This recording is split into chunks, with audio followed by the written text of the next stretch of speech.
The year was 1752 in Fredericksburg, Virginia, when a young man gave 3 knocks on the door.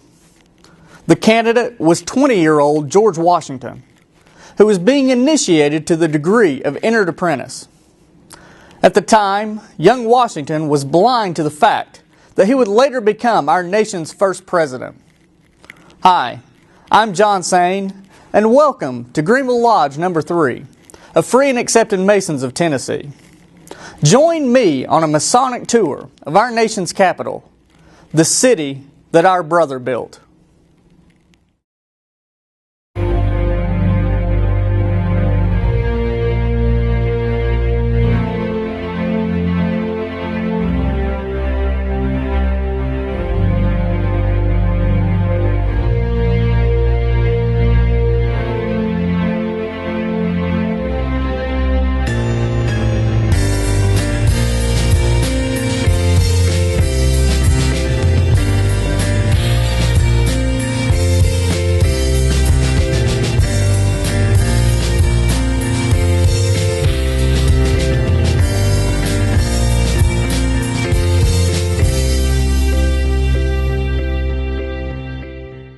The origins of Freemasonry is obscure, but historically it is believed to have started at the Goose and Gridiron Tavern in London, and in 1717 the United Grand Lodge of England was established.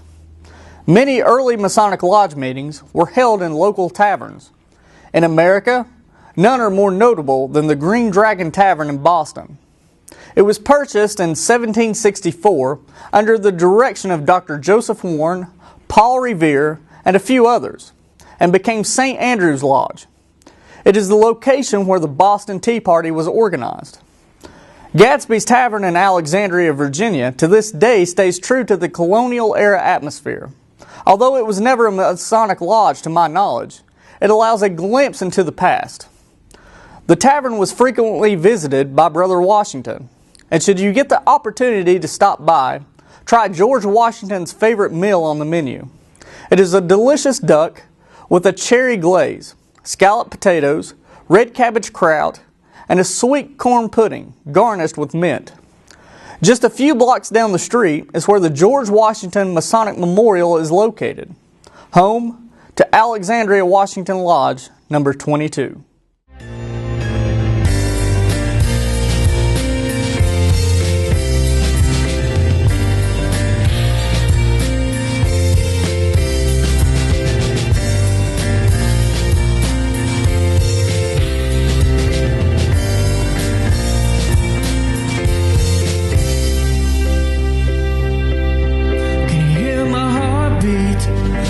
Feel my soul, can you see the pride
Just a short drive from the George Washington Masonic Memorial, you will find Jones Point Park.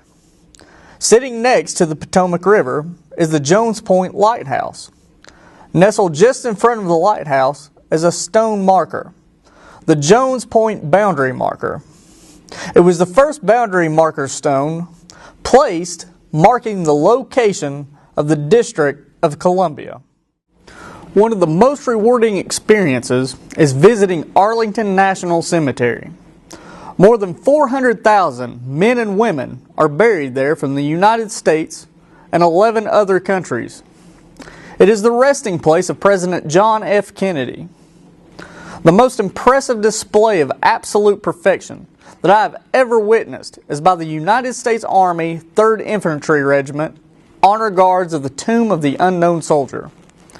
Their entire uniform has been polished to perfection, and everything is located within 1/16 of an inch measured accuracy. Each guard has been hand-selected. Perfection is what they guarantee, and they do it not for acknowledgement or pride. They do it for respect to their fallen brothers, a lesson that we can all take to heart.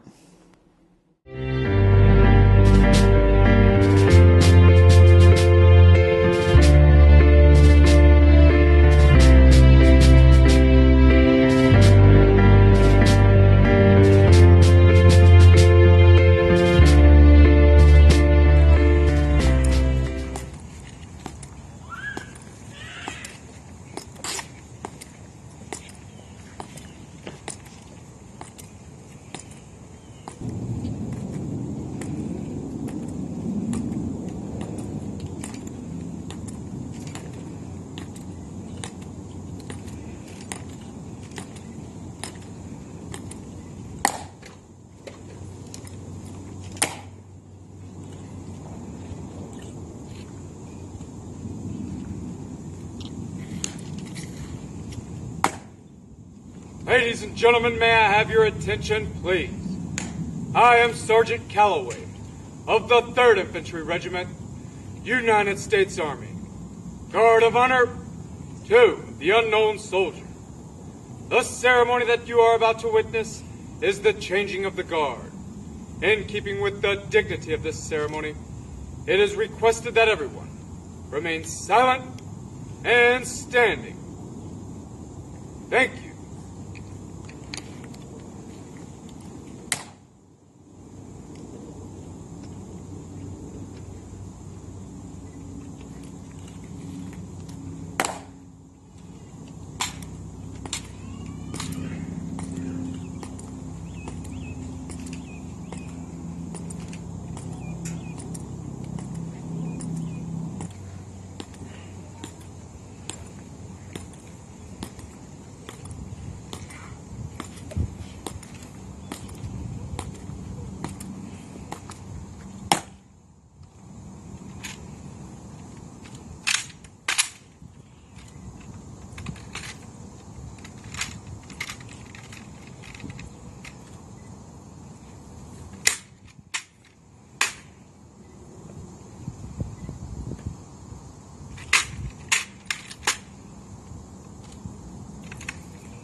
Up, shoulder, up.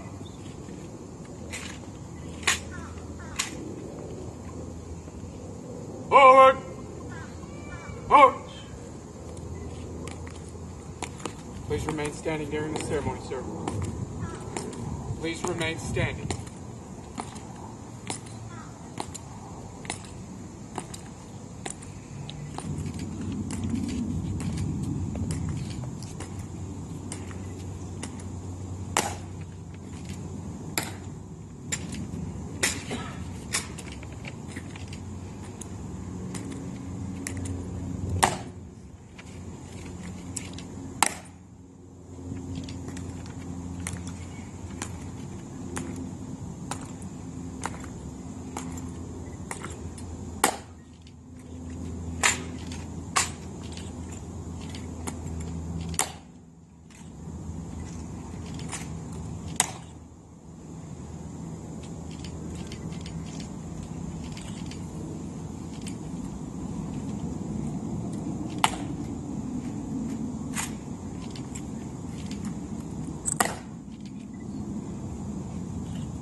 Turn, halt.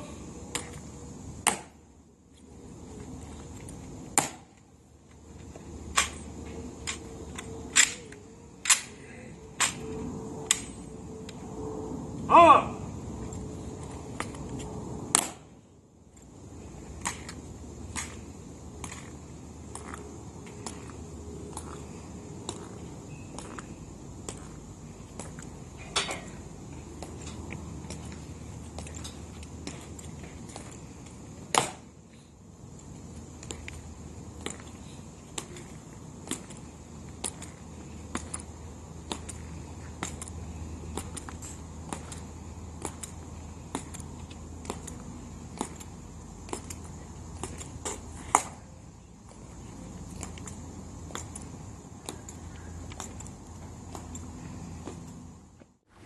Spring is a beautiful time to visit Washington. Located around the tidal basin is where the annual Cherry Blossom Festival is held. The best view is from the steps of the Jefferson Memorial.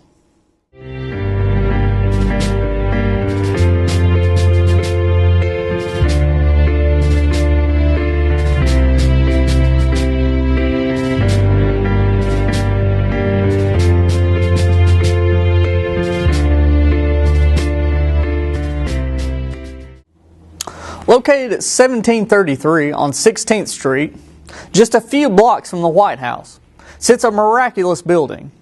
The House of the Temple is the headquarters for the Supreme Council, 33rd degree, southern jurisdiction of the ancient and accepted Scottish Rite. The building was designed by John Russell Pope and was modeled after the tomb at Halicarnassus, one of the 7 wonders of the world. Pope won the gold medal of the Architectural League of New York and went on to build the National Archives, the National Gallery of Art, and the Jefferson Memorial.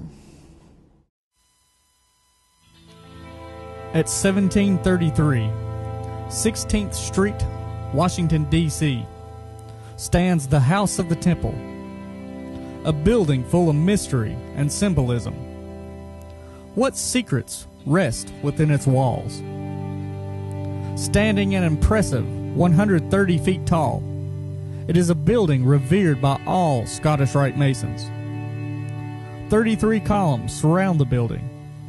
The steps leading to the front door are in groups of 3, 5, 7, and 9. Masonic numbers indeed. The temple is guarded by 2 sphinxes, representative of the 2 brazen pillars that adorn King Solomon's temple. The building project began with a resolution in 1909 giving Grand Commander James D. Richardson full control of erecting a new building. After careful selection, the project was assigned to John Russell Pope. Pope's design plan for the building was modeled after the tomb at Halicarnassus, one of the 7 wonders of the ancient world. Upon entering the building, you enter the atrium, or main lobby. You can immediately feel the ancient Egypt and Greek inspiration. The main focal point of the room is a large marble table adorned with double-headed eagles and the words, Salve Frater, Latin for, Welcome, brother. Just outside of the temple room is a marble chair, the Tyler's chair. Inscribed are the words, Know thyself. As you enter the temple room, the first thing that you notice is the large marble altar. Resting on the altar are all the holy books from around the world. Inscribed on the front is Hebrew text, which translates to, God said, let there be light, and there was light. Above is the skylight, made famous by Dan Brown's book, The Lost Symbol. The windows in the room are covered with intricate serpents that allow more light to shine through as they go up. Symbolic of the Scottish Rite motto, Order out of chaos. The executive chamber is where the Supreme Council meets every 2 years. It consists of 33 chairs, 1 for each member of the Supreme Council. At the entrance of the room is a display case containing a sword and scepter used by the sword bearer and the master of ceremonies. The Pillars of Charity is where generous donors to the fraternity are honored. There is a beautiful stained glass window depicting the house of the temple with 33 rays of light and the Scottish Rite's double-headed eagle. The Latin words Fiat Lux, meaning let there be light, and Ordo ab chao, meaning order out of chaos, can also be seen. On either side are the busts of John Henry Cowles and Albert Pike. John Henry Cowles was the last Grand Commander to live in the house of the temple. In his last will and testament, he gave direction to be buried at the house of the temple. In 1944 and 1953, a special act of Congress allowed the remains of both Albert Pike and John Henry Cowles to be placed in the house of the temple. The tombs are located behind their respective busts. At the bottom of the steps from the Pillars of Charity is the George Washington Banquet Hall. There are 2 large pictures in the hall. One is of the famous laying of the Capitol cornerstone by George Washington. The other depicts George Washington's presidential inauguration. The main library of the Supreme Council consists of approximately 250,000 volumes on Freemasonry and was the first public library in the District of Columbia. The library was started by Albert Pike and consisted of his personal collection. The Masonic collection is one of the most complete in the world today. The Robert Burns Library at the House of the Temple is the second largest collection of poet Robert Burns in the world outside of Scotland. The collection consists of works by Burns and works about him and Scotland. The Albert Pike Museum contains Pike's personal book collection, along with regalia and memorabilia. Pike served as Grand Commander from 1859 until his death in 1891 at the age of 82. Pike once wrote, "What we have done for ourselves alone dies with us. What we have done for others and the world remains and is immortal. The Americanism Museum contains artifacts and relics throughout American history. Included on display are President Truman's 33rd degree collar and various items from NASA that have traveled to the moon.